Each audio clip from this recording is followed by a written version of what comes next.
అపోస్తుల కార్యాలు 28వ అధ్యాయం 16వ వచనం. 16.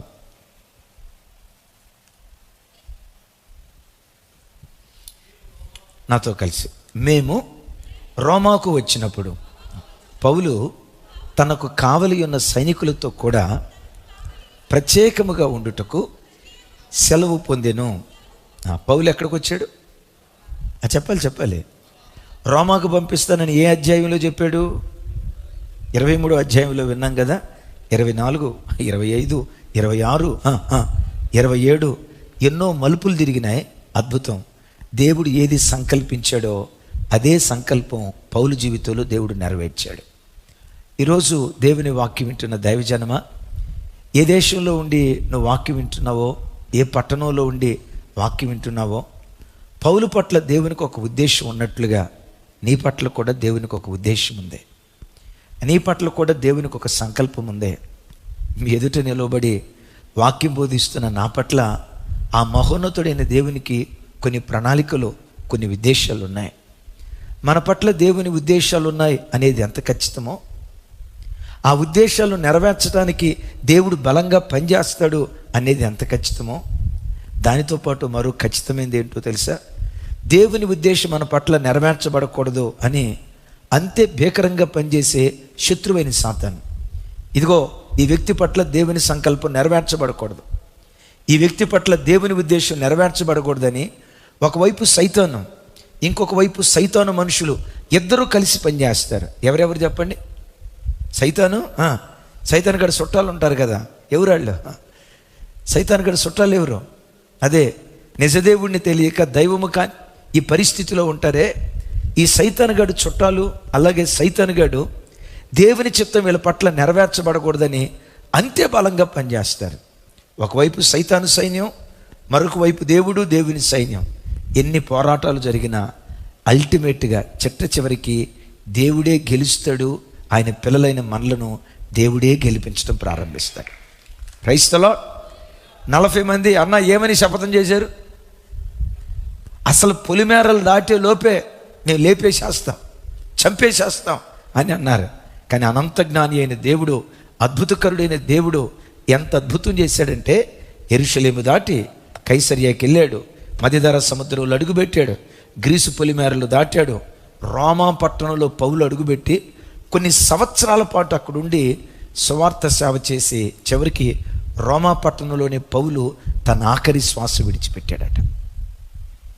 పౌలుకు ఏ వాగ్దానం చేశాడో ఆ వాగ్దానాన్ని నెరవేర్చాడే.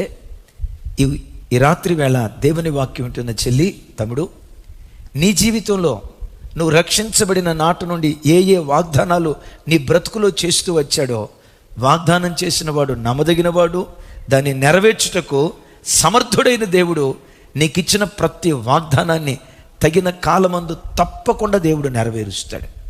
అటుగా చెప్దాం ఆమేన్.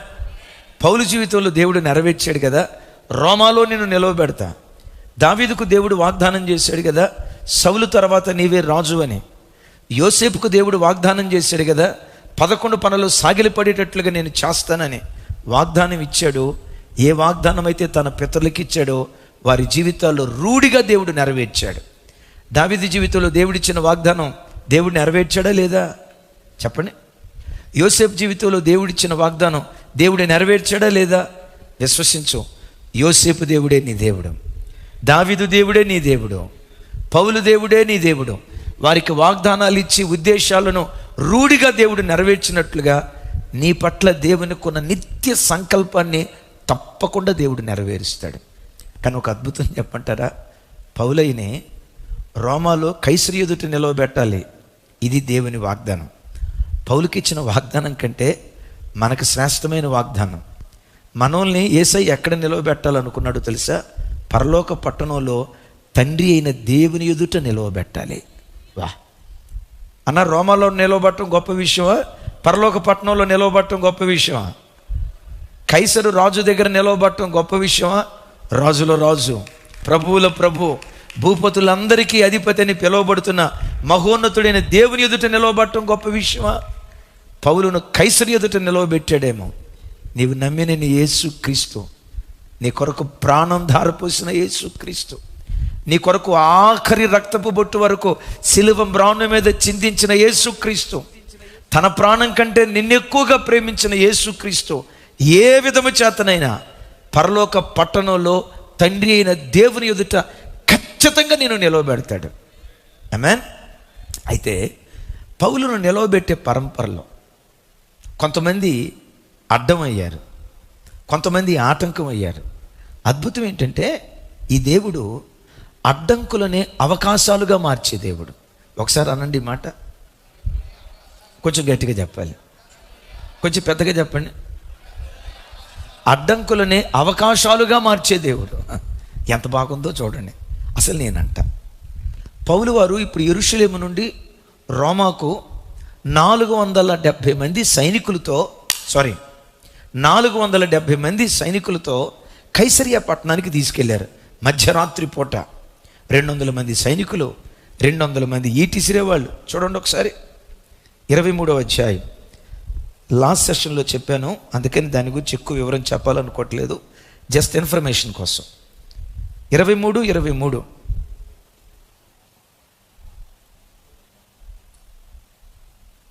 అపోస్తుల కార్యాలు 23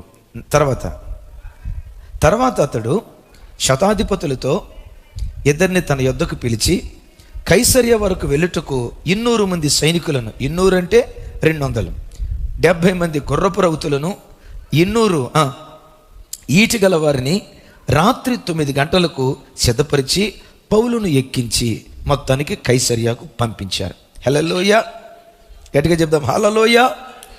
ఎంతమంది సైన్యంతో పంపించారు ఒకసారి చెప్పండి. 200 మంది సైనికులు, 70 గుర్రాలను తోలే రౌతులు, ఈటలు విసరగలిగినటువంటి వాళ్ళని 200 మందిని. ఎంతమంది మొత్తం చెప్పండి? 470 మంది సైనికులు. పౌలు వారు ఒక్కడు వెళ్తా ఉంటే 470 మంది సైనికులు ఆయన చుట్టూతా ఉన్నారు. నేనంట పౌలు ఏమైనా సీఎమ్మా పిఎమ్మా? ఏమండి, సీఎంకి ఒకేసారి 470 మంది సైనికులు పోలీసు వాళ్ళు ఉంటారా? మహా ఉంటే 10-20, లేకపోతే 100.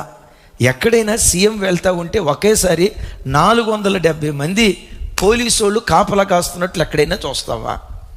ఈయనకి 470 మంది. మీరు నన్ను అడగండి, ఆయన సీఎమ్మా పిఎమ్మా? వాటికి మించి వీళ్ళంతా భూలోక ప్రభుత్వానికి పనిచేస్తూ ఉంటే ఆయన పరలోకపు ప్రభుత్వానికి పనిచేస్తున్నాడు. వాళ్ళకే అంత కాపుదలు ఉంటే దైవజనమా, దేవుని సేవ చేసే దైవ సేవకుడికి ఇంకెంత కాపుదల దేవుడు ఇస్తాడు కదా. ఒక రాష్ట్ర భద్రత సీఎం చేతిలో ఉంది కాబట్టి అంత జాగ్రత్తగా కాపాడుతారే. ఒక ప్రధాని దేశమంతటిని కాపాడే కావలివాడు కదా, అందుకని ఆయన అంత భద్రంగా కాపాడుతారే. నేనంట సీఎం కంటే పిఎం కంటే దేవుని సేవ చేస్తున్న దైవ సేవకులు బహుశ్రేష్ఠులు.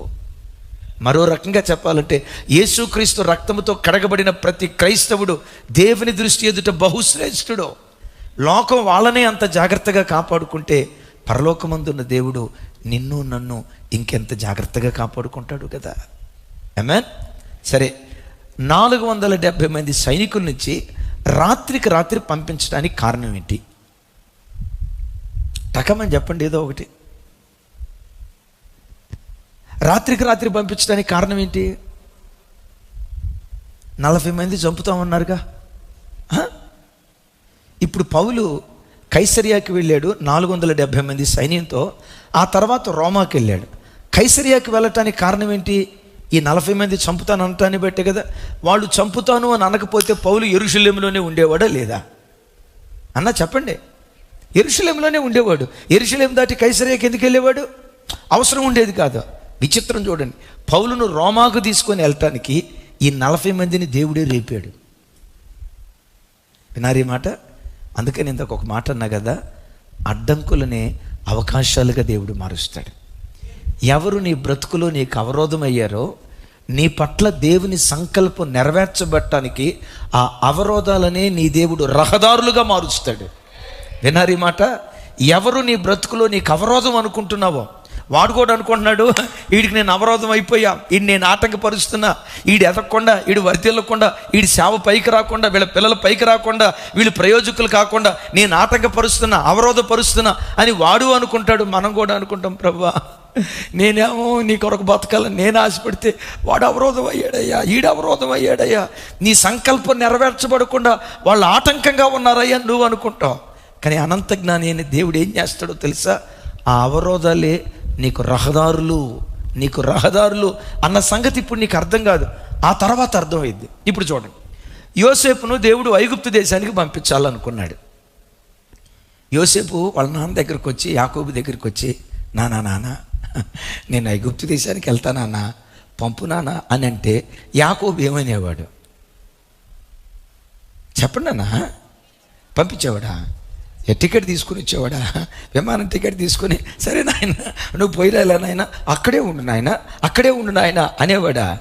ఏమనేవాడు తెలుసా? డైరెక్ట్గా అడిగితే ఇదేం మాయదారి ఆలోచనరా, నేనేమైనా చచ్చిపోయాను అనుకున్నావా? ఇక్కడ ఏం తక్కువ చేశా? ఓ తండ్రిగా నీకేమైనా తక్కువ చేశారా? అందరికి ఒక రకమైన బట్టలు కుట్టిస్తే నీకు విచిత్రమైన అంగీ కుట్టించి నా ప్రేమంతా నీ మీద కుమరిస్తే యాకోబు ఏడ్చుంటాడు. ఒకవేళ అడిగుంటే ఏమని ఏడ్చేవాడు తెలుసా? యాకోబా, మీ అమ్మ నీ లోపల చూసుకుంటున్నాను రా, మీ అమ్మ నేను ఎంత ప్రేమించానో నీకు తెలుసా? నాకు రాహేలంటే మీ అమ్మ అంటే పిచ్చి ప్రేమరా, మీ అమ్మ నీ లోపల చూసుకుంటా ఉంటే నువ్వేమో అక్కడికెక్కడ వెళ్ళిపోతానంటావు ఏంట్రా, నువ్వు వెళ్ళిపోతే నేనేమైపోతాను రా అని పిచ్చోడైపోయేవాడు. అసలు పొరపాటును ఒప్పుకునేవాడు కాదు. అందుకని నేనంట, అసలు యోసేపు ఐగుప్తు దేశానికి వెళ్ళి ఐగుప్తు దేశంలో రాజుగా నిలవబడాలి అనేది దేవుని ఉద్దేశం. ఇప్పుడు యోసేపు ఐగుప్తు దేశానికి వెళ్తానికి కారణం ఎవరు? శత్రువులా మిత్రువులా? పెద్దగా చెప్పాలి. రక్త సంబంధికులేమ్మా. ఆ రక్త సంబంధికులు శత్రువులుగా పనిచేశారా మిత్రులుగా పనిచేశారా? పెద్దగా చెప్పాలి.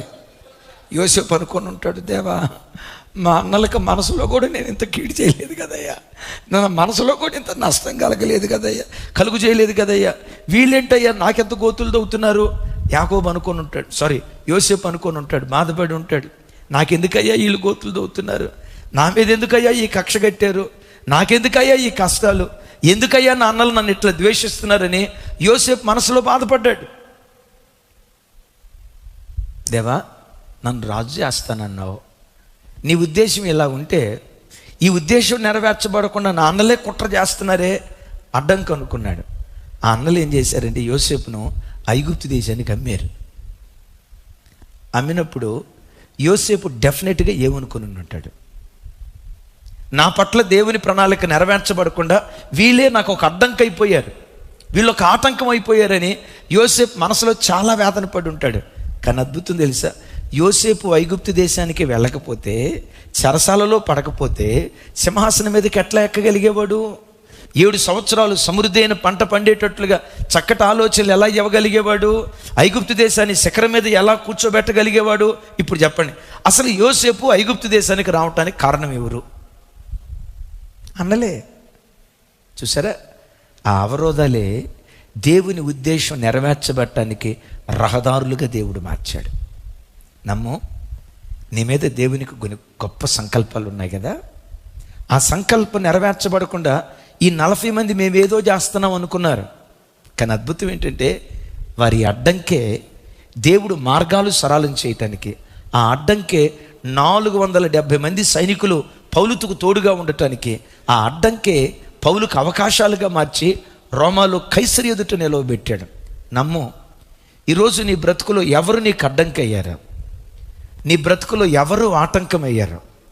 నువ్వు పైకి రాకూడదు, వీడిని తొక్కేయాలని ఎవరు ప్రయత్నం చేస్తూ నీకు అడ్డంగా ఉన్నారని అనుకుంటున్నావో, ఒకరోజు వస్తుంది ఆ అడ్డంకులే నీకు అవకాశాలుగా దేవుడు మారుస్తాడు.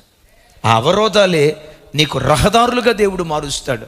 యేసయ్యకి మహిమ కలుగును గాక. నంబర్ 1, ఈ దేవుడు అడ్డంకులనే అవకాశాలుగా మార్చే దేవుడు. రెండో మాట చెప్తాను, నీ పట్ల నా పట్ల దేవుని సంకల్పం నెరవేర్చబడటానికి వనరులను, వ్యక్తులను, సామర్థ్యాన్ని, సమస్తాన్ని దేవుడే సమకూరుస్తాడు. నువ్వు నమ్మకంగా దేవునిలో నువ్వు నిలవబడు.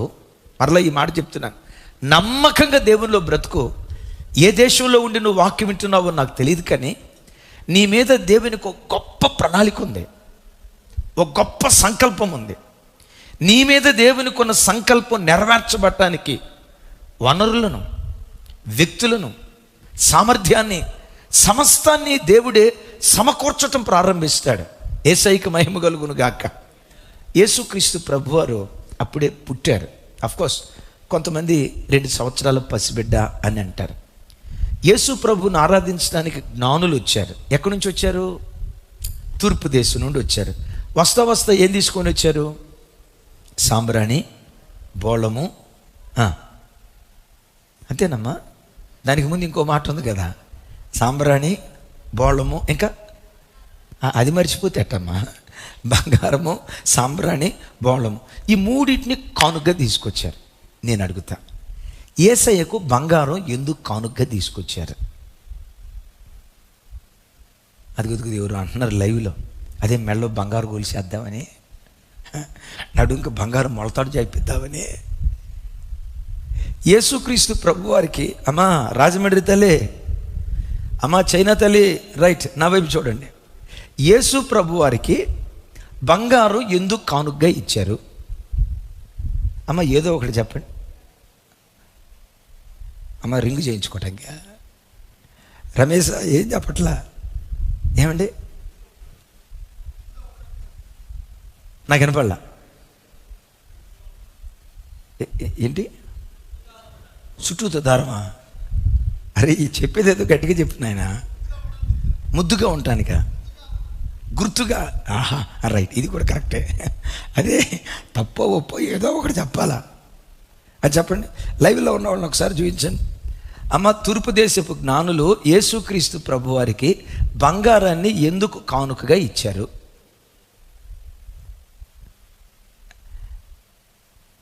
అమ్మ మీరు చెప్పండి తల్లి, మియాపూరమ్మ. ఎందుకు కానుకగా ఇచ్చారో తెలుసా? యేసుక్రీస్తు వారిని కూర్చున్న ప్రవచనం ఏంటంటే, నా కుమారుణ్ణి ఐగుప్తులో నుండి నేను పిలిచా అని ఒక ప్రవచనం ఉంది. ఇప్పుడు యేసుక్రీస్తు వారిని ఐగుప్తులో నుంచి పిలవాలి, ఆ ప్రవచనం నెరవేర్చబడాలంటే. ఇప్పుడు యేసు ప్రభు ఎక్కడున్నారు? బెత్లెహేములో ఉన్నారు. బెత్లెహేములో ఉన్న యేసుక్రీస్తు ప్రభు వారు ఎక్కడికి వెళ్ళాలి? ఇప్పుడు ఐగుప్తు దేశానికి వెళ్ళాలి. ఏమంటే బెత్లెహేము నుండి ఐగుప్తు దేశానికి వెళ్ళాలంటే కొన్ని వందల రూపాయలు ఆ రోజుల్లో ఖర్చు అయ్యేది కదా. అంత దూరం ప్రయాణమే వెళ్ళాలంటే వీళ్ళంత ఆర్థిక సామర్థ్యత కలిగిన వాళ్ళ. అరే ప్రసవించడానికి అమ్మ కాస్త స్థలం ఇయ్యండంటే ఇంత కూడా స్థలమే లేదు, అంత పేద పరిస్థితి.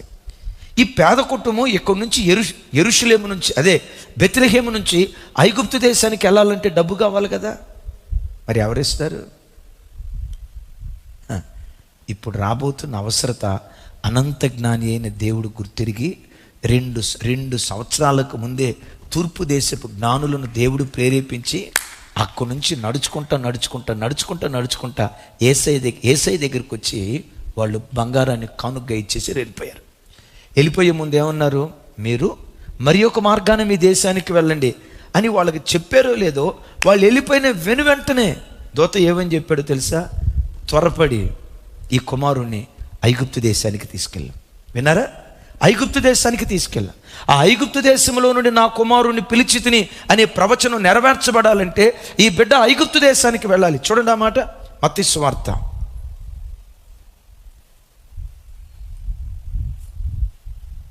22:13.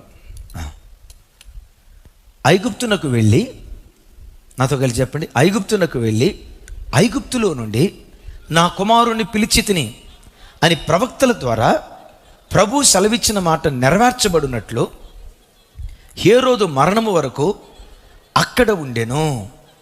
ఎక్కడున్నారు? ఐగుప్తులో ఉన్నారు. ఐగుప్తులోకి, యెరూషలేము నుంచి ఐగుప్తులోకి వెళ్ళటానికి డబ్బులు కావాలి కదా. ఎక్కడి నుంచి వచ్చినాయి? ఎవరిచ్చారు? జ్ఞానులు ఇచ్చారు. బిడ్డలారా చూడండి, నీ పట్ల దేవునికి ఏ సంకల్పం ఉందో ఆ సంకల్పం నెరవేర్చబడటానికి వనరులను కృపగల దేవుడు తానే సమకూరుస్తాడు. వినారు ఈ మాట? అయ్యో పిల్లలు చదివేట్లా ఆలోచించుకో. సమయం వస్తుంది, వనరులు దేవుడే సమకూరుస్తాడు. ఈ కుమార్తె వివాహం ఎట్లా? వీళ్ళ భవిష్యత్తు ఎట్లా? నేను బ్రతుకున్న దినాల్లో నా పిల్లల ఆశీర్వాదాన్ని నా కళ్ళతో నేను చూడగలనా? అంత మంచి చదువు నా పిల్లల్ని నేను చదివించగలనా? ఇది నా వలన అవుతుందా? నా బిడ్డ పట్ల నా దేవునికి ఉన్న ప్రణాళిక ఇది కదా. మరి ఈ ప్రణాళిక నెరవేర్చబడటానికి నేనా ఆర్థిక సామర్థ్యత లేనిదాన్ని కదా, ఆర్థిక సామర్థ్యత లేనివాడిని కదా. ఎలా ఇది నెరవేర్చబడుతుంది? ఏ దేవుడు నీ పిల్లల పట్ల ఉద్దేశం కలిగి ఉన్నాడో, ఏ దేవుడు నీ పట్ల సంకల్పాన్ని సంకల్పించి ఉన్నాడో, ఆయన సంకల్పం నెరవేర్చబడటానికి వనరులను దేవుడే తన చిత్తానుసారంగా తగిన కాలమందు సమకూర్చటం ప్రారంభిస్తాడు. మందిరం కడదాం అని దేవుని సన్నిధిలో ప్రార్థన పూర్వకంగా సంఘ బిడ్డలందరూ తీర్మానం చేసుకున్నారు. సరే, ఆ ప్రార్థన ఫలంగా ఖైరతాబాద్లో ఒక ఇంజనీర్ గారు ఉంటే ఆ ఇంజనీర్ గారి దగ్గరికి వెళ్ళి, అయ్యా మందిరం ఇలా కట్టాలనుకుంటున్నాం, ఇదిగో దేవుడు మాకు దర్శనం ఇచ్చారు, ఇలా మందిరం నిర్మించాలనుకుంటున్నాం అని ఇంజనీర్ గారితో నేను మాట్లాడుతున్నాను. ఆ ఇంజనీర్ గారితో మాట్లాడుతూ ఉంటే అదే ఇంజనీర్ గారి క్యాబిన్కి ఒక ఆయన వచ్చాడు. మీరు పాస్టర్ గారే కదా అన్నాడు. అవునండి, నేను పాస్టర్ గారిని అన్నా. అప్పటికి యూట్యూబ్ లేదు. యూట్యూబ్ ఉంటే జెర్మియా పాస్టర్ గారని, రాజు పాస్టర్ గారని, జార్జి పాస్టర్ గారని ఇట్లా వెంటనే గుర్తుపట్టగలుగుతారు. యూట్యూబ్ లేదు. ఇది నేను చెప్పే సంగతి 2015 ఆ ప్రాంతంలో, విన్నారా? 2015 ఆ ప్రాంతంలో, ఆ రోజు యూట్యూబ్ లేదు. ఒక ఆయన వచ్చి, అయ్యా మీరు పాస్టర్ గారేనా అని అన్నారు. అవునయ్యా నేను పాస్టర్ గారిని. మీరు చర్చి కట్టాలనుకుంటున్నారు కదా అన్నారు. అవునయ్యా నేను చర్చి కట్టాలనుకుంటున్నాం, అందుకని ఇంజనీర్ గారు దగ్గరకు వచ్చి మాట్లాడుతున్నాం అని అంటంతో ఆయన ఏమన్నాడు తెలుసా? అయ్యా మీరు ఇక్కడికి వస్తారని, మీరు చర్చి గురించి డిస్కషన్ చేస్తారని, మీకు కొన్ని లక్షల రూపాయల కానుక ఇవ్వమని దేవుడు నన్ను ప్రేరేపించాడయ్యా. మరలా మీరు ఎప్పుడు వస్తారో చెప్పండి, లేదా మీ చర్చి ఎక్కడో చెప్పండి, నేను అక్కడికి వస్తాను అన్నాడు. నేను ఆయన వైపు చూసి, నన్ను ఇంతకుముందు ఎప్పుడైనా చూసారా సార్ అన్నా. నేను ఎప్పుడు చూడలేదయ్యా, నేను ఎప్పుడు మిమ్మల్ని చూడలేదే, నాకెందుకు ఇవ్వాలనుకుంటున్నారు? నేనెవరో మీకు తెలియదు, నేను పలానా చేయబోతున్నానని మీకు తెలియదు, మీరు ఎందుకు నాకు ఇవ్వాలనుకుంటున్నారు? ఆయన ఏమన్నాడు తెలుసా? నేను పొలం అమ్మానయ్యా, ఆ పొలంలో దశంభాగం వచ్చినాయి, ఈ దశంభాగం ఎవరికైనా నేను ఇవ్వాలి ఒక సేవకుడికి అని అంటే దేవుడు నన్ను ప్రేరేపించాడు. ఒక సేవకుడు వస్తాడు, ఆ సేవకుడు మందిరం కట్టబోతున్నాడు, ఆ సేవకుని కొరకు ఈ కానుకను సిద్ధపరిచి ఉంచాలని 2 నెలలకు ముందే దేవుడు సిద్ధపరిచాడంట. చూడటంతో, అయ్యా నేను మిమ్మల్ని చూడక మునిపే కల్లో నేను చూశానయ్యా, దేవుడు చూయించాడయ్యా, ఈ కానుక దేవుని మందిరానికి ఇవ్వండి, ఈ కానుక దేవుని మందిరానికి వాడండి అయ్యా అన్నాడు. చెప్పంటారా? ఏ దేవుడు నీ పట్ల ఉద్దేశం కలిగి ఉన్నాడో ఆ ఉద్దేశం నెరవేర్చడానికి వనరులను, వ్యక్తులను దేవుడే సమకూర్చటం ప్రారంభిస్తాడు. అయితే నువ్వు దేవుని చిత్తంలో ఉండాలి, నీ స్వచిత్తంలో ఉండకూడదు, నీ సొంత ఆలోచనలో ఉండకూడదు. నేను అది చేస్తా, ఇది చేస్తా, అక్కడికి వెళ్తా, ఇక్కడికి వెళ్తానని నీ చిత్తానుసారంగా నువ్వు ఉండకూడదు. ప్రతి క్రైస్తవుడు ఎలా బ్రతకాలో చెప్తా, విన్నారు ఈ మాట? ప్రతి క్రైస్తవుడు ఎలా బ్రతికితే దేవుడు తన సంకల్పాన్ని నెరవేరుస్తాడో చెప్తా. బలిపీఠం దగ్గరికి పావురాన్ని తీసుకొచ్చారు అనుకోండి, తీసుకొచ్చినటువంటి ఆ పావురాన్ని యాజకుడు మొట్టమొదట ఏం చేస్తాడో తెలుసా? దాని తలను తుంచేస్తాడు. ఆ తలను తుంచిన తర్వాతే అర్పణగా అర్పిస్తాడు. దాని అర్థం ఏంటో తెలుసా? ప్రతి క్రైస్తవుడు గొవ్వలాగా, పావురంలాగా క్రీస్తు యేసు అనే బలిపీఠం దగ్గరికి మనం వచ్చాం. మనకు ఒక బలిపీఠం ఉంది, ఆ బలిపీఠం క్రీస్తు అని హెబ్రీ పత్రికలో పౌలు గారు మాట్లాడతాడు కదా. యేసుక్రీస్తు అనే బలిపీఠం దగ్గరికి వచ్చాం. ఆ బలిపీఠం దగ్గరికి వచ్చిన గొవ్వలాంటి మనం, పావురాల్లాంటి మనం, మన స్వయం సిలువ వేయబడాలి, మన స్వచిత్తం సిలువ వేయబడాలి, మన సొంత ఆలోచనలు సిలువ వేయబడాలి. ఎప్పుడైతే స్వయం సిలువ వేయబడుతుందో దేవుని చిత్తం మన పట్ల నెరవేర్చబడటం ప్రారంభిస్తుంది. హల్లెలూయా, గట్టిగా చెప్దాం హల్లెలూయా. మన జీవితంలో దేవుని చిత్తానికి మనం అప్పగించుకున్నప్పుడు, నాకు బహు ఇష్టమైన మాట, నీ ప్రవర్తన అంతటి మీద దేవుని అధికారానికి ఒప్పుకో, అప్పుడు నీ మార్గములన్నీ సరళం చేయబడతాయి. అనండి ఒకసారి, నీ ప్రవర్తన అంతటి మీద. విన్నారా? నాకు ఒక తల్లి భలే భక్తి కలిగింది. ఎంత భక్తి కలిగిందంటే నా నోటి మాటలతో చెప్పలేనంత భక్తి కలిగింది. కూర్చున్నా లేచినా దేవుడు దేవుడు దేవుడు దేవుడు దేవుడు. అన్ని కుటుంబంలో నుంచి రక్షించబడింది. అట్లాగనే నేను ఇంకొకరిని విమర్శించను, కానీ సహజంగా అన్ని కుటుంబాల నుంచి వచ్చిన వాళ్ళకి కాస్త భక్తి పాళ్ళు కొంచెం ఎక్కువే. అదే కాస్త తాతల ముత్తాతల కాలం నుంచి క్రైస్తవులు అయి ఉంటారు చూసారా, మా తాత బిషప్, మా నాన్న రెవరెండు, మా బాబాయ్ 32, మా చిన్నాన్న 22, మా తాతల ముత్తాతల కాలం నుంచి మేము క్రైస్తవులు అని అంటారు చూసారా. వాళ్ళల్లో ఎక్కువ యేసు ప్రభువా మాకు తెలియనోడా, ఆయన మా చుట్టవేగా, మా మేనమామేగా, మా బాబాయేగా అన్నట్లుగా కొంచెం అందరూ అట్లే ఉండరు. అందుకని యేసు ప్రభు వేదంతో ఒక మాట అంటారు, మొదటి వారు కడపటి వాళ్ళు అవుతారు, కడపటి వాళ్ళు మొదటి వాళ్ళు అవుతారు. భలే భక్తి కలిగింది. తన భర్త కూడా మంచి భక్తి కలిగినాడు. అయితే వాళ్ళ పిల్లల వివాహం దగ్గరికి వచ్చేసరికి ఆ రోజుల్లో ఉన్న కొలకట్లను బట్టి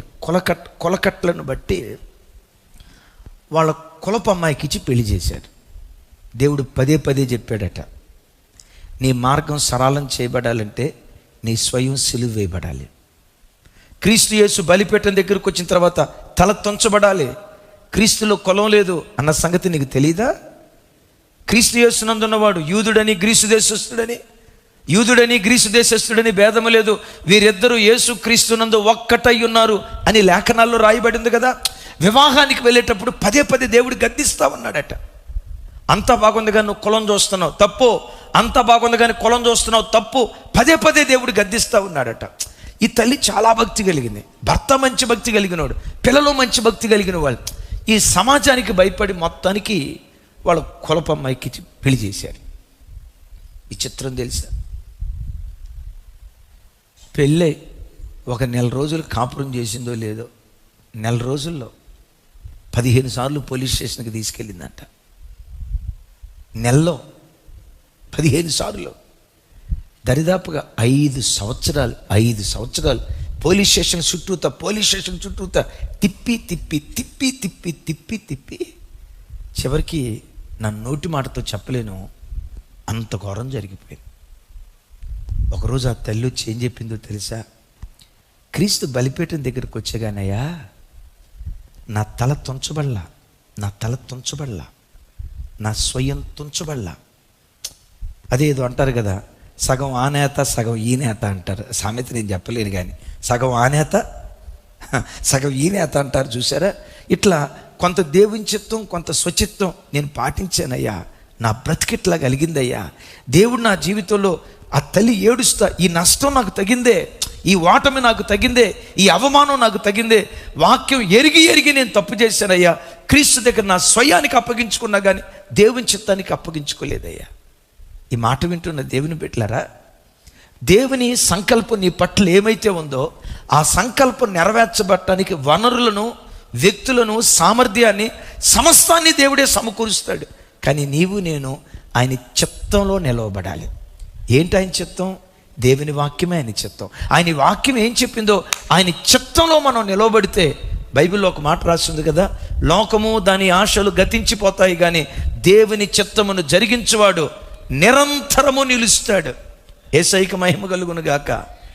అబ్రహామా, నీ ఒక్కగానొక్క కుమారుని నీవు ప్రేమించు ఇస్సాకును మోరియా పర్వతం మీద బలివు అన్నాడు. ఒక మాట అనొచ్చుగా, నీ కొడుకును బలి, అబ్రహమా నీ కొడుకును బలి అయ్యా అని డైరెక్ట్గా ఒక మాట అడగవచ్చుగా. ఒకవేళ ఆ మాట కనుక అడుగుంటే అబ్రహాం ఏం చేసి ఉండేవాడు తెలుసా? ఇస్మాయిలును బలిచ్చి ఉండేవాడు. దేవుడు స్పష్టంగా ఏమంటాడంటే, సరే ఇస్సాకు అని అనొచ్చుగా, దాని ముందు ఏమంటాడో తెలుసా? నీ ఒక్కగానొక్క నీవు ప్రేమించు అంటే ఇండైరెక్ట్గా ఏమంటాడంటే, అబ్రహమా ఆలోచించో, నీకు ఒకడే కొడుకు, ఆ ఒక్కడినిచ్చేవంటే తర్వాత నీకు పిల్లలు ఉండరు. అబ్రహమా ఎవరు అనుకుంటున్నావు? ఇస్సాకు నీవు ప్రేమించేవాడు. అబ్రహం ఏమన్నాడు తెలుసా? మనసులో ప్రేమించాడు అని అన్నావు, బాగానే ఉంది అయ్యా. ఇస్సాకును ప్రేమించే కానీ నీకంటే ఎక్కువ ప్రేమించలేదుగా. ప్రేమించాను నా కొడుకుని, కానీ నీకంటే ఎక్కువ ప్రేమించలా. నిన్నెక్కువ ప్రేమించానో నా కొడుకుని ఎక్కువ ప్రేమించానో నా ప్రేమను రుజువుపరుస్తారా అని మోరియా పర్వతం దగ్గరికి తీసుకెళ్ళాడు. ఇస్సాకు అడుగుతున్నాడు, నాన్న బలి ఇవ్వటానికి అంటున్నావు, బాగుంది, కట్టెలు ఉన్నాయి, నిప్పు ఉంది, అంతా ఉంది, కానీ గొర్రెపిల్లేదు నాన్న, గొర్రెపిల్లేది నానా. అబ్రహాం మనసులో ఉంది ఏంటో తెలుసా? దేవుని చిత్తం జరిగించడానికి మనం ముందుకు వెళ్తే ఆ గొర్రెపిల్లను దేవుడే సిద్ధపరుస్తాడు. అందుకని అంటాడు కదా, యెహోవా ఈరే. Praise the Lord. చెప్దాం గట్టిగా, యెహోవా. మరోసారి, యెహోవా. యెహోవాయే చూసుకుంటాడు. యెహోవా ఈరే, దేవుడే చూసుకుంటాడయ్యా. డాడీ గొర్రెపిల్లేది, అక్కడ వధించడానికి బలి పశువేది, దేవుడే చూసుకుంటాడు నాన్న. దేవుని చిత్తానుసారంగా అడుగు వేశాడు కదా, ఆ గొర్రెపిల్లను ముందుగానే దేవుడు సిద్ధపరిచాడు. తమ్ముడు, ప్రతి విషయంలో దేవుని చిత్తాన్ని వెతుకు. వనరులను దేవుడే సమకూరుస్తాడు. నువ్వు వెతుకుతూ వెళ్ళాల్సిన అవసరం లేదు. అవే వెతుక్కుంటూ నీ వాకిడి దగ్గర నిలవబడేటట్లుగా దేవుడు భీకర కార్యం జరిగించునుగాక. ఆమేన్. రైట్. వనరులను సమకూరుస్తాడు. రెండవది, నీ పట్ల దేవుని సంకల్పం నెరవేర్చబడటానికి వ్యక్తులను కూడా దేవుడు సమకూరుస్తాడు. యేసయ్యకు మహిమ కలుగును గాక. ఒకసారి ఈ మాట చెప్పండి, ఎవరిని సమకూరుస్తాడు? అపోస్తలుడైన పౌలు అద్భుతమైన సేవ చేశాడు కదా. ఆ అద్భుతమైన సేవ చేయటానికి కారణం మొదట దేవుని కృప, దాన్ని కాదంటానికి లేదు. రెండవది, పౌలు వారు చాలా ప్రయాసపడ్డాడు, కాదంటానికి లేదు. పౌలు వాడి ఒక్కడి ప్రయాసం వల్లనే ఇంత అద్భుతమైన సేవ జరిగిందా? పౌలుతో పాటు ఉన్న వ్యక్తుల సహకారం కూడా ఎంతో కొంత ఉపయోగపడిందా? చెప్పాలి గట్టిగా. తిమోతి, పౌలు వారికి తిమోతిని ఎవరు సిద్ధపరిచారు? పౌలు వారికి తీతుని ఎవరు సిద్ధపరిచారు? ఎపఫ్రోదితుని ఎవరు సిద్ధపరిచారు? ఫిలోమోను ఎవరు సిద్ధపరిచారు? విన్నారా? ఈ భక్తి కలిగిన దైవ సేవకులందరినీ, ఈ వ్యక్తులందరినీ సమకూర్చింది ఎవరై అంటే దేవుడే. నీ పట్ల దేవుని సంకల్పం నెరవేర్చబడటానికి తగిన వ్యక్తులను దేవుడే సమకూరుస్తాడు. విన్నారా? ఈ మధ్య జస్ట్ 2 days బ్యాక్ గాజాకి ఇశ్రాయేల్ దేశానికి యుద్ధంకి, ఇశ్రాయేల్ దేశానికి ఆగిపోయిందా లేదా? శాంతి ఒప్పందం జరిగిందా లేదా? యుద్ధం అంతా మొదటిసారి అమెరికా దేశ అధ్యక్షుడు అయిన తర్వాత యెరూషలేం పట్టణాన్ని ఇజ్రాయేల్ దేశానికి క్యాపిటల్గా ప్రకటించారు కదా. మొదటిసారి ఆ పని చేశారు. ఇక ఇప్పుడుంది చూసారా, గాజాకి ఇజ్రాయేల్ దేశానికి ఒప్పందం జరిగింది.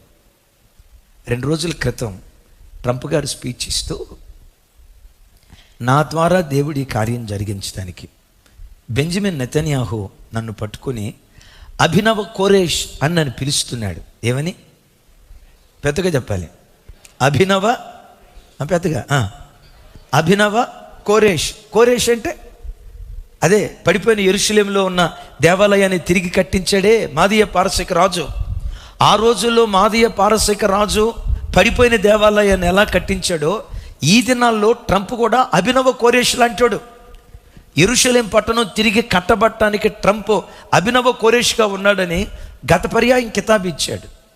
జస్ట్ 2 days బ్యాక్ ట్రంప్ గారు మాట్లాడుతూ దేవుడు నన్ను వాడుకోవటానికి కారణం, నా ఇంట్లో నుంచి ఒక వ్యక్తిని యోధా జాతి ప్రజల మధ్యకి కోడలుగా పంపించాడు, నా కూతుర్ని కోడలుగా పంపించాడు. ట్రంప్ గారి పెద్ద కూతురు పేరు ఇవాంకా ట్రంప్. అనండి ఒకసారి కొంచెం గట్టిగా. గత కొన్ని సంవత్సరాల క్రితం ఇవాంకా ట్రంప్ హైదరాబాద్ వచ్చింది. ఈ ఇవాంకా ట్రంప్ ఎవరయ్యి అంటే ట్రంప్ గారి పెద్ద కుమార్తె. తనకు వివాహమైంది. ఎవరిని వివాహం చేసుకుందో తెలుసా? జెరెద్ కుష్నర్ అనే ఒక యోధా జాతి వాడిని వివాహం చేసుకుంది. అంటే యూదుడిని వివాహం చేసుకుంది. అల్లుడు అప్పుడప్పుడు మామయ్య దగ్గరకు వచ్చేవాడు. ఎవరాయన? మామయ్య ట్రంప్. మామయ్య, నువ్వు అమెరికా దేశ అధ్యక్షుడు కదా, మా దేశానికి ఇది కూడా చేసి పెట్టవా? నువ్వు అమెరికా దేశ అధ్యక్షుడివి కదా, అగ్రరాజ్యానికి నాయకుడు కదా, శాంతి ఒప్పందం కలిగేటట్లుగా సహాయం చేయవని మేబీ డెఫినెట్గా అల్లుడు అడిగి ఉంటాడు. ఆయన ఏమన్నాడు తెలుసా ట్రంప్ గారు? నేను ఈ రీతిగా నిలవబడి పనిచేయటానికి, ఈ పని చేయటానికి దేవుడు నన్ను ఎన్నుకోవటమే కాదు, నా ఇంట్లో నుంచి ఒక మనిషిని, నా కూతుర్ని ముందుగా దూతగా దేవుడు పంపించాడు. విన్నారా? నా కూతుర్ని దేవుడు దూతగా పంపించాడు. నీ పట్ల దేవుని సంకల్పం నెరవేర్చబడటానికి. వాళ్ళిద్దరే. చూసారా? ఈయన పేరు జెరెద్ అనండి. యూదుడు. ఆ తల్లి పేరు ఇవాంకా ట్రంప్ గారి పెద్ద కుమార్తె. ఈరోజు ఇంత శాంతియుతంగా గాజా ఇశ్రాయేలు దేశం మధ్య శాంతి ఒప్పందం జరగటంలో తన కుమార్తె అల్లుడు ప్రధాన భూమికి పోషించారట. అంటే నేనంట, ఇజ్రాయేలు దేశానికి శాంతి సమాధానం ఇవ్వటానికి వ్యక్తులను దేవుడు సమకూర్చాడే. పౌలును కైసరియాకి తీసుకెళ్ళటానికి 470 మంది మనుషులను సమకూర్చాడే. నీ జీవితంలో కూడా నీ పట్ల దేవుని సంకల్పం నెరవేర్చబడటానికి మనుషులను కూడా దేవుడే సమకూర్చుతాడు. ఈ దేవుడు ఎవరు? సమకూర్చువాడు. పదే పదే అంటూ ఉండు, యెహోవా ఈరే. ఆమెన్. పెద్దగా చెప్దాం, ఆమెన్. యెహోవా ఈరే. అయ్యా, కూతురికి 30 సంవత్సరాలు వచ్చినాయి, ఇంకెప్పుడు పెళ్లి చేస్తావు అని అన్నారు. యెహోవా ఈరే. ఆమెన్ అనండి. నీకు 40 లక్షల రూపాయలు అప్పు ఉందట్టుగా అప్పు ఎట్టా తీరుస్తావు? యెహోవా ఈరే. హైదరాబాద్ వచ్చి 10 సంవత్సరాలు అవుతుంది, అందరికీ సొంత ఇల్లు ఉన్నాయి, నీకు ఇల్లు లేవంట కదా, ఎట్టా బతుకుతావు? యెహోవా ఈరే. నీకు ఇద్దరు ఆడపిల్లలు లేరంటగా, మగపిల్లలు లేరంటగా, మరి ఆడపిల్లలకి పెళ్లి చేసి అత్తారింటికి పంపించిన తర్వాత నిన్నెవరు చూస్తారు? ఈ మగపిల్లల పిల్లలేదో, మగపిల్లలు ఉన్న తల్లిదండ్రులు లేదో ఆ తల్లిదండ్రులను చూసినట్టు వినండి, నీకు ఇద్దరు ఆడపిల్లలేనంట కదా, నిన్నెవరు చూస్తారు అని అంటంతో యెహోవా ఈరే. అయ్యో, నీకు పిల్లలే లేరంట కదా, ఎవరు నిన్ను చూస్తారు? యెహోవా ఈరే. అయ్యో, బ్రతకడానికి ఉద్యోగం లేదంట కదా, ఎట్లా బ్రతుకుతావు? యెహోవా ఈరే. ప్రతి పరిస్థితికి చాలిన దేవుడు నీవు ఆరాధించే దేవుడు. సమకూరుస్తాడు, ఆయన ప్రతిదీ సమకూరుస్తాడు. అందుకని అపోస్తలుడైన పౌలు వారు అంటారు కదా, దేవుడు తను ప్రేమించు వారికి మేలు కలుగుటకై సమస్తము సమకూడి జరుగుతూ ఉన్నాయి. ఆయన ప్రేమిస్తూ వెళ్ళు, ఆయన ప్రేమిస్తూ వెళ్ళు. ఆయనను ప్రేమించే వారికి దేవుడే సమస్తము సమకూరుస్తాడు. ఏమి సమకూరుస్తాడు? వనరులను సమకూరుస్తాడు. గొర్రెల పిల్లలను సిద్ధపరిచినట్లుగా మనుషులను సిద్ధపరుస్తాడు. వ్యక్తులను, వస్తువులను అన్నిటినీ దేవుడు సమకూరుస్తాడు. మీకు ఒక మాట చెప్తాను, దేవుడు సమకూరుస్తాడా?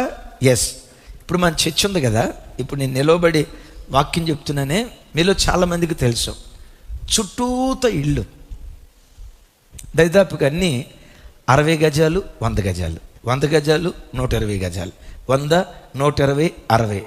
ఈ చుట్టూత అన్ని 100 గజాల ఇల్లు, 60 గజాల ఇల్లు, మహా ఉంటే 200 గజాల ఇల్లు, అంతకుమించి పెద్ద ఇల్లు లేవు. కానీ విచిత్రం ఏంటో తెలుసా? అటు 100 గజాలు, అటు 100 గజాలు, అటు 60 గజాలు, ఇటు 50 గజాలు, ఇటు 120 గజాలు, ఇటు 200 గజాలు. ఈ 100 గజాలు, 200 గజాల స్థలంలో 1000 గజాల స్థలం ఏమీ కట్టకుండా అట్టాగే ఉంది. ఎవరి కొరకు ఉందరా అంటే మన కొరకు దేవుడు ఇచ్చాడు. ఎవరైనా అబద్ధం ఆడుకొని చెప్పండి. మీరు అప్పుడు హైదరాబాద్ వచ్చినప్పుడు మేము ఇక్కడ చర్చి కట్టుకోవాలి, ఇక్కడ ఎవరు కట్టుకోవద్దు అని ఆపారు కదా మీరు. ఎక్కడ అమ్మ మీరేమన్నా వచ్చి ఆపారా? అమ్మ సైమానమ్మ మీరేమన్నా వచ్చి ఆపారా? చెప్పండి సార్. విచిత్రం ఏంటంటే అన్ని 100 గజాల స్థలం, 100 గజాల స్థలం, 60 గజాల స్థలం, 100 గజాలు, 200 గజాలు. ఈ 200 గజాల స్థలాల్లో అసలు ఏమి కన్స్ట్రక్షన్ లేకుండా 1000 గజాల స్థలం ఇక్కడుంది. ఎందుకుందిరా? మందిరం కట్టిన తర్వాత ఇది మందిరం కోసం అని మేము అనుకున్నాం. కట్టక మునిపే ఈ వనరును దేవుడు ముందుగానే సిద్ధపరిచాడు.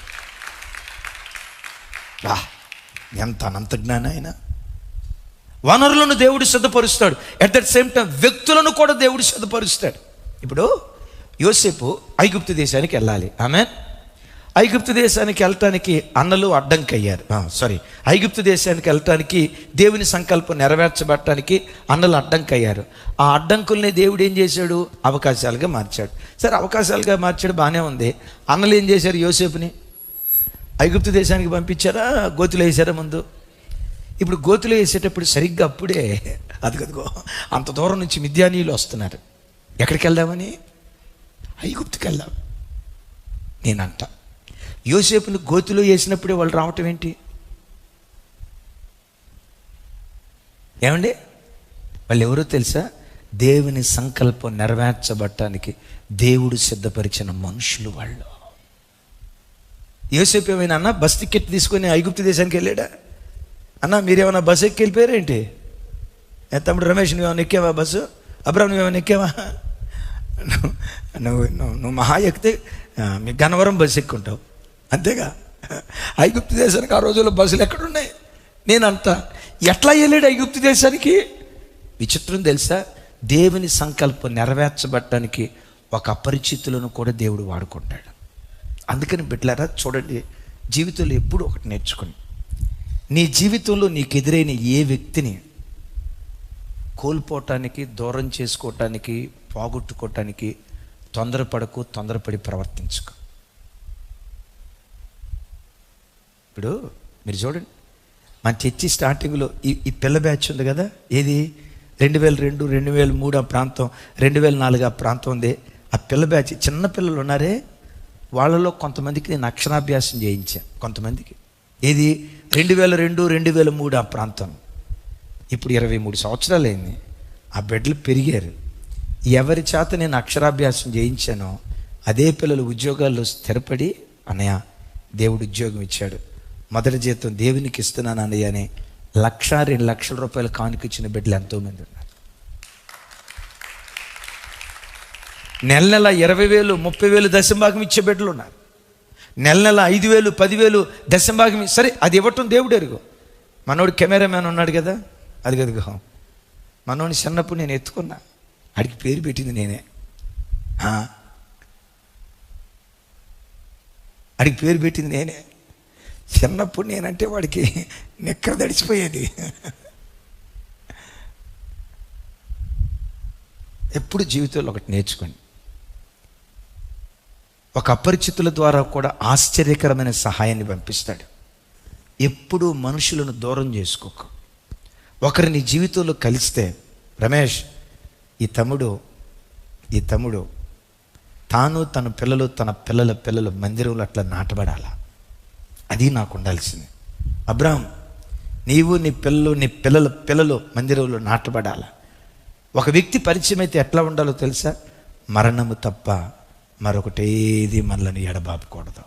ఆమె చెప్పండి గట్టిగా, ఎట్లుండాలి? మరణము తప్ప మరొకటేది. ఇది వాళ్ళు నేను కొత్తగా పాడే పాట కాదు, ఎబినెజరానా సేవ ప్రారంభం నుంచి నేను పాడిన పాట.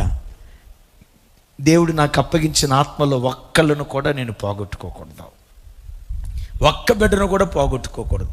కొంతమంది మా పాస్టర్ గారుల భారీ డైలాగ్ ఏంటంటే, పాత నీరు పోవాలా, కొత్త నీరు రావాలా. ఒకడు పోతే 100 మంది వస్తారా? ఏ ఊరు నుంచి అమ్మా? కాకినాడ నుంచా? కొంతమంది అనే మాట, ఒకడు పోతే 10 మంది వస్తారు, ఒకడు పోతే 100 మంది వస్తారు. నా స్లోగన్ ఏంటో తెలుసా? పాత నీరు పోకూడదు, పాత నీరు నిలిచి ఉండాలి, కొత్త నీరు రావాలి, ఇది మహాసముద్రంగా మారాల. ఆమెన్. ఆ ఒకడు ఎందుకు పోవాలా? ఒకడు 1000 మంది అవుతారని రాసి ఉంది కదా, ఆ ఒక్కడు ఉండాలా, ఒక్కడికి ఇంకొక 1000 మంది తోడవ్వాలా. Praise the lord. ఎప్పుడు నేను ప్రభు దగ్గర నేర్చుకుంది ఏంటో తెలుసా? నేను బంధాలను దూరం చేసుకోను, స్నేహాలను దూరం చేసుకోను, వ్యక్తులను దూరం చేసుకోను. కొంచెం ఓర్చుకుంటే, ఎవరిని ఓర్చుకున్నావో వారే భవిష్యత్ కాలంలో నీ కుడి చేతి పుత్రులుగా దేవుడు మారుస్తాడు. దీనికి ఒక అద్భుతమైన ఉదాహరణ చెప్తాను. యేసుక్రీస్తు వారు, అమ్మా చిన్నమ్మ తల్లి వందనాలు, రైట్ నా వైపు చూడండి. యేసుక్రీస్తు వారు సేవ ప్రారంభించినప్పుడు 3.5 సంవత్సరాలు 12 మంది అపోస్తులు తనతో పాటు ఉన్నారు. నా వైపు చూడండి. ఈ 12 మంది అపోస్తుల్లో యేసుక్రీస్తు వారి గుణగణాలకు ధీటైన గుణగణాలు కలిగిన, నా వైపు చూడాలి తమ్ముడా, యేసు ప్రభు వారి గుణగణాలకు ధీటైన గుణగణాలు కలిగిన వ్యక్తి ఈ 12 మందిలో ఎవరు? అమ్మా ఇస్కరియోతు యోధానా? ఇక పోయి ఇస్కరియోతు యోధానా? ఏమైనా మేము చుట్టవా? నేనంట ఒకసారి త్రివిక్రమరావు గారు, ఆ 12 మందిలో ఎవరున్నారు చూడండి, చెప్పండి సార్. చెప్పాలి. ఆ 12 మంది ఎట్లాంటి వాళ్ళు? ఒక్క మాటలో చెప్పాలంటే, నేను సిలువకు అప్పగించబడబోతున్నాను అయ్యా, యెరూషలేములో నేను చంపబడబోతున్నాను అని యేసుప్రభు అట్లా చెప్పక మునిపే వీళ్ళ పక్కమటి డిస్కషన్ ఏంటో తెలుసా? ఈయన చచ్చిపోయిన తర్వాత మనలో నాయకులు ఎవరు, మనలో పెద్ద ఎవరు, మన 12 మందిలో అధికారి ఎవరు? అధికారం కోసం కొట్లాడుకుంటున్నారు. విన్నారా? యేసుప్రభు నేను ఎరగనని ఒట్టేసుకున్నటువంటి వాళ్ళ. ఒక్క మాటలో చెప్పాలంటే, యేసయ్య గుణగణాలకు ధీటు కాదు కదా, కొంచెం కొంచెం ఆ స్థాయిలో ఎదగగలిగే వ్యక్తిత్వం కలిగిన వాడు ఒక్కళ్ళేడు. కానీ అద్భుతం తెలుసా, ఆ 12 మందిని ఆఖరి క్షణం వరకు ప్రభువు ఓర్చుకున్నాడు. అక్కడ ఏమని రాసి ఉంటుందో తెలుసా, ఆయన తన వారిని ప్రేమించెను, అంతము వరకు ప్రేమించెను. పెద్దగా చెప్దాం ఆమెను. ఏం చెప్పాను ఆ మాట చెప్పాలి. వారిని ప్రేమించెను, చివరి మాట చెప్పాలి, అది పెద్దగా చెప్పాలి. అంతము వరకు ప్రేమించెను. వాళ్ళు మంచోళ్ళ చెడ్డోళ్ళ? వాళ్ళ మంచి చెడులతో సంబంధం లేదు. అంతము వరకు వారిని ప్రేమించాడు. చనిపోయే ఆఖరి క్షణం వరకు ప్రేమించాడు. సమాధి చేయబడి పునరుద్ధానుడైన తర్వాత, బాబు నేను పునరుద్ధానుడయ్యని చూడండి అని దరిదాపుగా 10 మార్లు దేవుడు వాళ్ళకి ప్రత్యక్షమయ్యాడు. 40 రోజుల పాటు తను కనపరుచుకున్నాడు. విచిత్రం చూడండి, ఈ 40 రోజుల పరంపరలో ఒకరోజు పేతురు గారు ఏం చేశాడో తెలుసా, నేను చేపలు పట్టడానికి వెళ్తున్నానని వెళ్ళిపోయాడు. ఒకడు వెళ్ళొచ్చుగా, ఆయనతో పాటు చెడిని కోతి వనమంతా జడగొట్టినట్టు శిష్యుల్ని పిలిచి, నేను చేపలు పట్టడానికి పోతున్నా, మీ సంగతి ఏదో మీరు చూసుకోండి అంటే ఇండైరెక్ట్గా నేను చేపలు పట్టడానికి వెళ్తున్నా,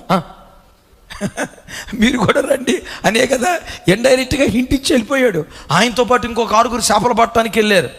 గమనించండి, తన సేవను కాదని వెళ్ళిపోయిన పేతురును కూడా వెంటాడి తిబిరియా సముద్రం దగ్గరికి వెళ్ళి, పిల్లలారా తినుటకు ఆహారం ఏమైనా కలదా? నేనే గనక ఆ స్థానంలో ఉంటేనమ్మ ఏమనేవాడు తెలుసా, దుర్మార్గులారా రాత్రి అంతా వల వేశారా, ఒక్క చేప కూడా పడలేదు చూడండి రా, నన్ను కాదంటే మీ బతుకత్తే. ఇంకా మిమ్మల్ని వదిలిపెడితే ఏం చేసేవాళ్ళో తెలుసా,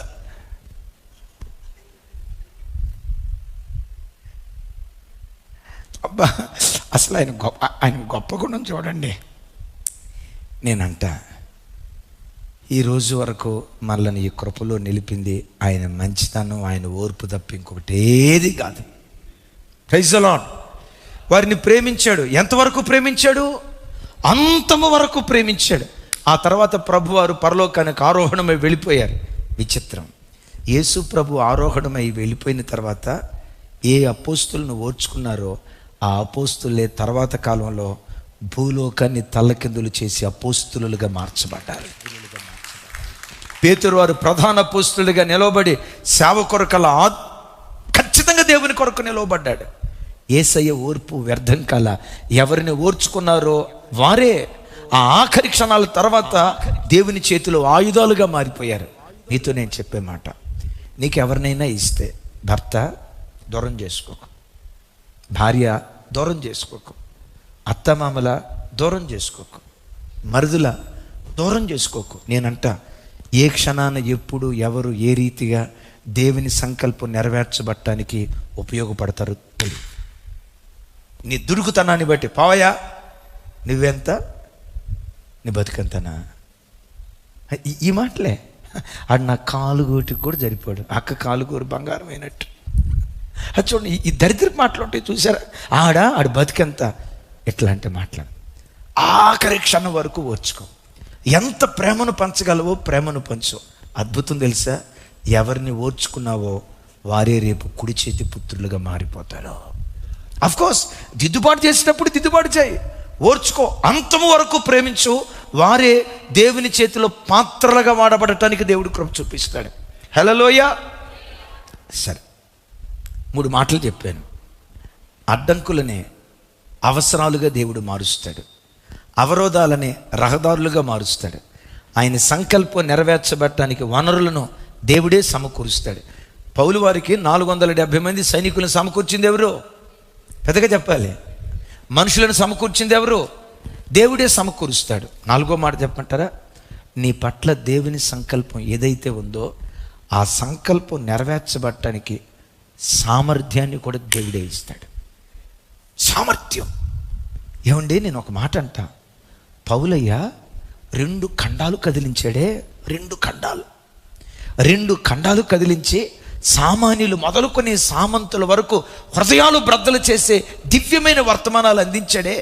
ఇంత బలమైన సందేశాలు ఇచ్చిన పౌలు ఇంత సామర్థ్యం ఎక్కడి నుంచి వచ్చింది? మీరు అనొచ్చు, ఏమండి పౌలు గారు మన పీటర్సన్ అంతే కదా నీ పేరు, మన పీటర్సన్ లాగా మంచి ఎత్తరండి, మంచి దేహదారుఢ్యం కలిగినోడండి, అని అంటారా? చరిత్రకారులు చెప్తారు, బక్క చిక్కిన శరీరం, 4.5 అడుగుల ఎత్తు, దొడ్డి కాళ్ళు, తల వెంట్రుకలు ఊడిపోయిన బట్ట తల, రూపవంతుడు కాదు, అందగాడు కాదు, ఆరోగ్యవంతుడు కాదు, బక్క చిక్కిన దేహం, బలహీనమైన దేహం.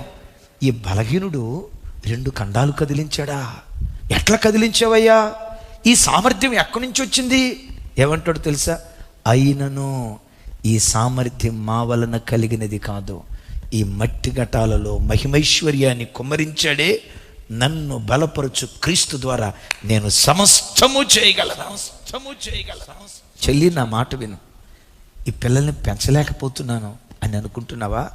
అడుగు, అయ్యా ఈ పిల్లల్ని ఎలా పెంచాలో, పిల్లల్నిచ్చింది నీవే కదా, ఈ పిల్లల్నిచ్చి నీవే, పిల్లల్ని పెంచడానికి సామర్థ్యం కూడా నీవే ఇస్తావుగా, ఆ సామర్థ్యం ఇవ్వయ్యా. లక్షల మంది ప్రతిరోజు దేవుని కృప, ఎర్లీ మార్నింగ్ మెసేజ్ కానీ, ఆదివారపు ఆరాధనలు కానీ, ఏ వర్తమానం కూడా ఆషామాషగా పొరపాటునివ్వం. ఎందుకో తెలుసా? మీ ఆకలి నాకు తెలుసు. ఇప్పుడు ఒక తల్లికి పిల్లల ఆకలి ఏంటో తెలుసు కదా. ఏమండి, సంతోష్కి ఏ కూర అంటే ఇష్టం, అమ్మాయికి ఏ కూర ఇష్టం, జాయికి ఏ కూర ఇష్టం, మీ పిల్లలకి ఏ కూర ఇష్టం, ఎట్లా వండి పెడితే వాళ్ళు బాగా ఇష్టపడి తింటారో తల్లికి తెలుసు కదా. ఎస్, ఆత్మీయ తల్లిదండ్రులుగా ఉన్న మా బ్రతుకులో మీ ఆకలి తీర్చడానికి ఏ వాక్యం మీకు అవసరమో, ఏ ఆహారాన్ని, ఏ వాక్యపు ఆహారాన్ని మీకు పంచిపెట్టాలో ఆషామాషగా ఇవ్వం. దేవా, లక్షల కొలది ప్రజలు వాక్యం కొరకు ఎదురు చూస్తున్నారు. లక్షల కొలది ప్రజలనిచ్చింది నీవే. వాళ్ళ ఆకలి తీర్చేటట్లుగా దివ్యమైన ఉపదేశాన్ని మాకిచ్చేది నీవే. ప్రజలకు బోధించే సామర్థ్యం ఇచ్చేది కూడా నీవే. ఆ సామర్థ్యం దయచేవా. ఈ వాక్యం విపులంగా బోధించే సామర్థ్యం దయచేవా. సామాన్యుడు మొదలుకొని సామంతుడు వరకు ప్రజలందరికీ అర్థమయ్యేటట్లుగా వాక్యాన్ని బోధించే సామర్థ్యం దయచేవా అని ఆయన సన్నిధిలో అడుగుతూ ఉంటే నేనంట, పరిచర్య ఆత్మలో ఏ దేవుడిచ్చాడో ఆ ప్రజలకు బోధించే సామర్థ్యం కూడా దేవుడే అనుగ్రహించడం ప్రారంభిస్తాడు. అయ్యా పౌలా, ఇంత అద్భుతమైన సేవ నువ్వు ఎలా చేయగలిగావయ్యా? ఇది నీ బలమా, నీ శక్తి సామర్థ్యాలా? ఏమంటాడు చూడండి ఆ మాట. ఎస్, దినవృత్తాంతాలు 2వ గ్రంథం 3వ అధ్యాయం, అందరూ చూడండి, 3వ అధ్యాయం 5వ వచనం. 3వ అధ్యాయం, కొరింథీయులకు రాసిన 2వ పత్రిక, చిన్న తప్పు చెప్పాను, కొరింథీయులకు రాసిన 2వ పత్రిక. ఎస్, కొరింథీయులకు రాసిన 2వ పత్రిక 3వ అధ్యాయం ఎంత అద్భుతంగా ఉంటుందో చూడండి. కొరింథీయులకు రాసిన 2వ పత్రిక, చిన్న 3వ అధ్యాయం 5వ వచనం. నాతో కలిసి చెప్పండి. మా వలన ఏదైనా అయినట్టుగా ఆలోచించుటకు మా అంతట మేమే సమర్థులము కాదు, మా సామర్థ్యము దేవుని వలనే కలిగి ఉన్నది. చప్పలు కొడుతూ దేవునికి స్తోత్రాలు చెప్దా. బాబు, మనేది నీకు గవర్నమెంట్ ఉద్యోగం వచ్చిందట, ఎట్లా వచ్చిందయ్యా? నువ్వు మంచి తెలివి కలిగినోడువా? ఆ సామర్థ్యం దేవుని వలనే కలిగింది. అరే, పొట్టకూటి కోసం పొట్ట చేత పట్టుకొని బ్రతకటానికి హైదరాబాద్ వెళ్ళేవట కదయ్యా, 2 అపార్ట్మెంట్లు కొన్నావట, 2 ఫ్లాట్లు కొన్నావట, ఎట్లా సంపాదించగలిగేవయ్యా? ఆ సామర్థ్యం దేవుని వలనే కలిగింది. అయ్యో, నీకు 2 కొడుకుల్ని ఇచ్చాడు దేవుడు, నీ పిల్లలు చాలా డిసిప్లైన్డ్గా ఉంటారట, లోకపు యవన బిడ్డల్లాగా వంకర మాటలు మాట్లాడరట, చాలా పవిత్రంగా బ్రతుకుతారట, చాలా భక్తిగా బ్రతుకుతారట. ఎట్లా నీ పిల్లల్ని భక్తిగా నువ్వు పెంచగలిగావయ్యా? నీ జ్ఞానమా అని ప్రజలు అడిగారు అనుకో, టకమని నువ్వు అనాల్సిన మాట ఏంటో తెలుసా? ఈ సామర్థ్యం దేవుని వల్లనే కలిగింది. అరే, ఇమాన్యుయల్ చర్చి 2 కుటుంబాలతో ప్రారంభించారట. 2 కుటుంబాలతో ప్రారంభించబడిన పరిచర్య లక్షల కొలదిగా, వేల కొలదిగా దేవుడు విస్తరింపజేశాడే. వేల కొలదిగా దేవుడు విస్తరింపజేశాడంటే మీ జ్ఞానమా అని ప్రజలు అన్నారు అనుకోండి, టకమని రావాల్సిన మాట ఏంటో తెలుసా? ఈ సామర్థ్యం సమర్థుడకు దేవుని ద్వారా మాత్రమే కలిగింది. ఇది మా అంతట ఇది మా వంతట కలిగింది అని అనటానికి మేము సమర్థులం కాదు. మేమెవరిమి? అసమర్థులం. అసమర్థులకు సమర్థవంతుడైన దేవుడు తోడుగా ఉన్నాడు. ఆమేన్. ఈ అసమర్థులకు సమర్థవంతుడైన దేవుడు తోడుగా ఉండి మమ్మను బలపరచు క్రీస్తు ద్వారా మేము సమస్తము చేయగలుగుతున్నాం. ఈ మాట మన నోట ఉండాలి. కొన్నిసార్లు ఏమైపోద్దో తెలుసా? ఎవరైనా చక్కగా పాట పాడారు అనుకోండి, చాలాసార్లు చెప్తా, మనిషి జీవితంలో 4 రకాలైన గర్వాలు ఉంటాయట. 4 రకాలైన గర్వాలు. Number 1 face, number 2 race, number 3 place, number 4 grace. విన్నారా? Number 1 face. కాస్త ముఖం అందంగా ఎర్రగా ఉందనుకోండి, అందగర్వం కొంతమందికి ఉంటుంది. ప్లేస్, వాళ్ళు ఉన్న పొజిషన్ బట్టి గర్విస్తారు. రేస్, మా కులం ఏంటో తెలుసా, మా గోత్రం ఏంటో తెలుసా, మా వంశం ఏంటో తెలుసా. కొంతమంది మూతి ముందుకు చాపి మా కులస్తులే కాస్త వేరండి, మేము చాలా డీసెంట్గా ఉంటామండి అని అంటూ ఉంటాం. ఈ దరిద్ర మాటలు మాట్లాడతారు. ఇదే రేస్. 4వది చూసారా, ఇది క్రైస్తవులకు మాత్రమే ఉంటుంది. ఏంటి? గ్రేస్. గ్రేస్ అంటే కృప. బాగా పాట పాడాడు అనుకోండి, నేను పాట పాడితే యేసన్న గారు కూడా ఎందుకు సరిపోతాడా, ఆనంద్ జయకుమార్ గారు నా తర్వాత, ఎస్పి బాలసుబ్రహ్మణ్యం నా తమ్ముడే, ఒక రకంగా ఏబిసిడీలు నా దగ్గర నేర్చుకోవాలా అన్న రేంజ్లో పోతాడు. ఒకవేళ ఒక ప్రసంగం బాగుందనుకో, బాగా చేశాడు అనుకో, ఇక మన ముందు రాజశేఖరయ్య గారు ఏమనికి వస్తాడు. రాజశేఖరయ్య గారు ఈ గర్వం ముందు చూసారా, అడ్రస్ గల్లంత అవటానికి ఇది కారణం. చాలామంది సేవకులు, చాలామంది విశ్వాసుల ఆధ్యాత్మిక జీవితం గల్లంతైపోవటానికి కారణం ఏంటంటే హృదయాలలో ఉండే గర్వం. ఎప్పుడు క్రైస్తవుని హృదయంలో ఉండాల్సింది ఏంటో తెలుసా? మా వలన ఏదైనా అయినట్టు మా అంతటా మేము సమర్థులము కాదు, ఆ సామర్థ్యత దేవుని వలనే కలిగిందే. ఆ ప్రత్యక్షత ఉంటే కృప వెంబడి కృప దేవుడిస్తాడు. మరలా చెప్తున్నా, అడ్డంకులను అవసరాలుగా దేవుడు మారుస్తాడు, అవరోధాలను రహదారులుగా మారుస్తాడు, వనరులను దేవుడే సమకూరుస్తాడు, వ్యక్తులను దేవుడే సమకూరుస్తాడు. ఆ పని చేయటానికి చెప్పండి గట్టిగా, సామర్థ్యాన్ని దేవుడే ఇస్తాడు. లాస్ట్ గమ్యస్థానానికి కూడా దేవుడే చేరుస్తాడు. పౌలా, నువ్వు రోమాలో ఉంటావు, భయపడకు.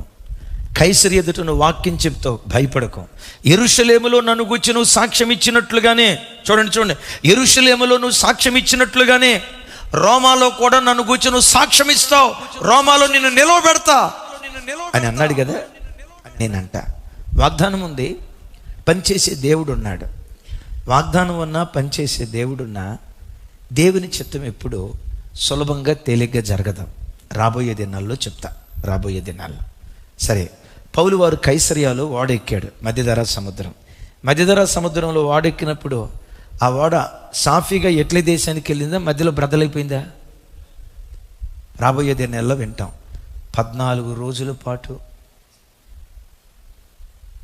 వెలుతురు లేదు, సూర్యుడు లేడు, చెప్పాలి, చంద్రుడు లేడు, ఆకాశంలో మిణుకు మిణుకుమని వెలిగే మిణుగురు పురుగుల్లాంటి నక్షత్రాలు కనపట్ల అన్నా, విన్నారా? 14 రోజుల పాటు గాఢాంధకారపు చీకటి. నేనంట, కిచెన్లో పని చేసుకుంటున్నారు, 9 ఆ ప్రాంతంలో సడన్గా కరెంటు పోయింది. చెమ్మ చీకటి, 1 గంట దాకా ఏమీ కనపట్ల, కళ్ళు అది ఒక రకమైపోయినాయి. చీకటి అయిపోతే స్తోత్రం స్తోత్రం స్తోత్రం స్తోత్రం స్తోత్రం అంటారా? బీపీ 190 పోద్దా? నేనంట, ఒకరోజు అంతా చీకటిగా ఉంటే నేను చచ్చిపోయాను అనుకుంటా, నా ఆత్మ ఎక్కడికో పోతాను అనుకుంటా. ఉన్నానా? బతికే ఉన్నానా? బతికే ఉన్నా. మరి బతికుంటే ఎవరు కనపట్లేదుగా, ఎవరు కనపట్లేదు కదా. పద్మక్క, ఎవరు బతికే ఉన్నానా? బతికే ఉన్నానా? బతికే ఉన్నానా? నేనంట, 14 రోజులు ఇంత వెలుతురు కూడా లేకుండా చీకటిలో బ్రతకటం మామూలు విషయమా? నట్టనడి సముద్రాన అట్టహాసపు తుఫాను. ఇక చేరుకోబోతున్నాం గమ్యస్థానానికి అనుకునే లోపు ఆ వాడ ఇసుక తిన్నెకు రాతి తిప్పలకు తగిలి బ్రద్దలైపోయింది. అట్ లాస్ట్ ఎన్ని ఆటుపోట్లు ఎదురైనా గమ్యస్థానానికి దేవుడు చేర్చాడు. పౌలు యెరూషలేములో నుంచి రోమాకు వెళ్ళాడా లేదా? దైవజనమా, నీ ఆధ్యాత్మిక జీవితంలో కూడా విశ్వసించు విశ్వసించు విశ్వసించు. పౌలును రోమాలో నిలవబట్టడానికి వస్తువులను, వ్యక్తులను, వనరులను, సమస్తాన్ని, సామర్థ్యాన్ని, ప్రతి దాన్ని సమకూర్చాడు కదా రక్షకుడైన యేసు క్రీస్తు వారు. నిన్ను పరలోక పట్టణంలో నిలవబెట్టడానికి సమస్తాన్ని దేవుడే సమకూర్చాడు. నేనంట యేసయ్యను ఐగుప్తు దేశానికి తీసుకుని వెళ్ళటానికి జ్ఞానులు బంగారమే తీసుకొచ్చారేమో, పౌలును రోమాపట్నానికి తీసుకెళ్ళటానికి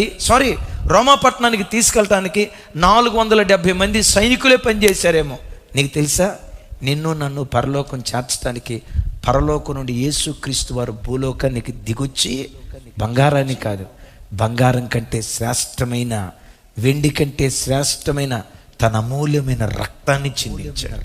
నేనంట జ్ఞానులు ఇచ్చిన బంగారమే వారిని ఐగుప్తు దేశానికి తీసుకెళ్ళినప్పుడు కల్వరి సిలువలో యేసయ్య నీ కొరకు నా కొరకు చిందించిన ఆయన పవిత్ర రక్తధారలో మనలను పరలోకానికి చేర్చవా? నిశ్చయంగా చేరుస్తాయి. పాత నిబంధనలో చూస్తాం కదా, ప్రధాన యాజకుడు అతి పరిశుద్ధ స్థలములో చేరాలంటే చేతిలో ఏం పట్టుకోవాలి? కోడెల రక్తాన్ని చేతబూనేడా అతి పరిశుద్ధ స్థలంలో అడుగు పెట్టగలడు. నేనంట యాజకుడు అతి పరిశుద్ధ స్థలంలో అడుగుపెట్టే ఆ అధికారం గొర్రెల పొట్టేల రక్తం ద్వారా కలిగిందే.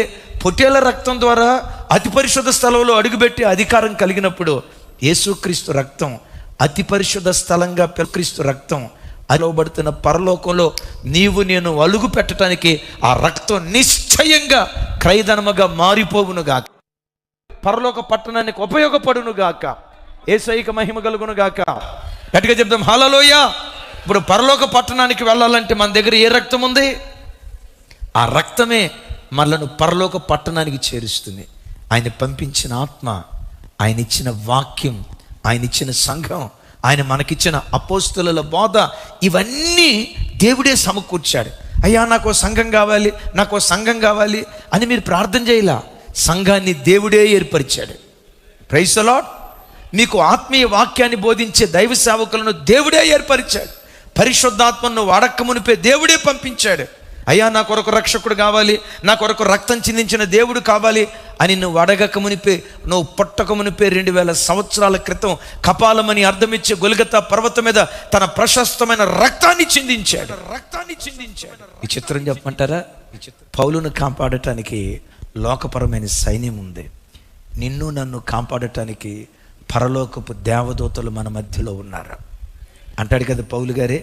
రక్షణ అనే స్వాస్థ్యము పొందబోవు వారికి పరిచారం చేయటకై దేవుడు దేవదూతలను నియమించలేదా అంటాడు. నా ప్రభు బిడ్డలారా, పౌలును రోమాపట్నంలో నిలవబెట్టాలి, దేవుని సంకల్పం. నిన్ను పరలోక పట్టణంలో నిలవబెట్టాలి, ఇది దేవుని సంకల్పం. పౌలు కైసరి ఎదుట నిలవబడాలి, నీవు నేను పరలోకపు రారాజు తండ్రి అయిన దేవుని ఎదుట నిలవబడాలి. తప్పకుండా ఈ సంకల్పం నీ పట్ల నిశ్చయంగా దేవుడు నెరవేర్చునుగాక. అయితే ఒక్క మాట, ఇది ఒక్కసారి చెప్పి నేను ప్రార్థన చేస్తాను. నిజమే, ఆ బంగారం యేసయ్యను ఐగుప్తు దేశానికి చేర్చిందా లేదా? వాళ్ళు తయారు చేసిన పడవ పౌలు వారిని రోమా పట్టణానికి చేర్చిందా లేదా? వీటన్నిటికంటే శ్రేష్టమైన యేసయ్య రక్తం మనలను పరలోకానికి చేరుస్తుంది. బట్ ఆ రక్తం ఎప్పుడు ఎలా ఉండాలో తెలుసా?